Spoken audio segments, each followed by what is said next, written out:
की रोशनी नहीं मिलती है, बेसमेंट में रखा गया है, उस कमरे में कोई विंडो नहीं है और पाइप के थ्रू उसमें हवा आता है।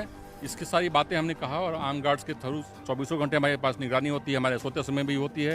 ज़मीन के कागज़ से कोई संबंध नहीं रखते हैं, उसका हवाला देते हुए उन्होंने फर्दर रिमांड के लिए प्रे किया था, जो हमारा समझना है कि बिल्कुल ही गलत है और ये रिमांड नहीं होना चाहिए था।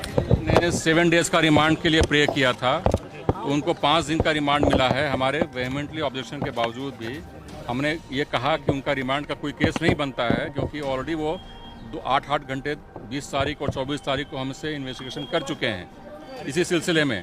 और इस 5 दिन के रिमांड में भी 120 घंटे होते हैं, जिन्होंने ऑलरेडी इस पे इन्वेस्टिगेशन कर लिया। लेकिन आज के उनके पिटीशन में बहुत सारी बातें ऐसी लिखी हुई हैं जो उस प्रेडिकेट ऑफेंस से कंसर्न नहीं है, कोई कनेक्शन नहीं है उस 8.5 एकड़ ज़मीन के बारे में। फिर भी वो जो डिफरेंट चैट्स हैं, जो पिछले दूसरे किसी अन्य लोगों के साथ चैट हैं, जो ज़मीन के कागज़ से कोई संबंध नहीं रखते हैं, उसका हवाला देते हुए उन्होंने फर्दर रिमांड के लिए प्रे किया था, जो हमारा समझना है कि बिल्कुल ही गलत है और ये रिमांड नहीं होना चाहिए था। लेकिन कोर्ट ने आदेश किया है, हम लोग इस पर देखते हैं, समझते हैं।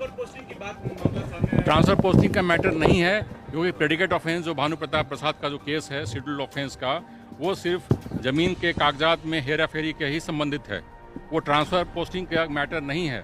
इसलिए उसका इन्वेस्टिगेशन ईडी नहीं कर सकता है, ये हम बार बार कह रहे हैं। और मनी लॉन्ड्रिंग का मैटर नहीं बनता है, फिर भी यह रिमांड की आवश्यकता नहीं है। फिर भी उन्होंने ज़बरदस्ती हमें चाहते हैं कि हम रिमांड पे रहें, ईडी के कस्टडी में रहें और इलेक्शन समय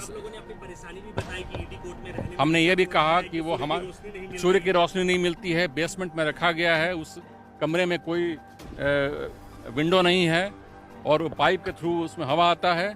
इसकी सारी बातें हमने कहा और आर्म गार्ड्स के थ्रू 24 घंटे हमारे पास निगरानी होती है, हमारे सोते समय भी होती है।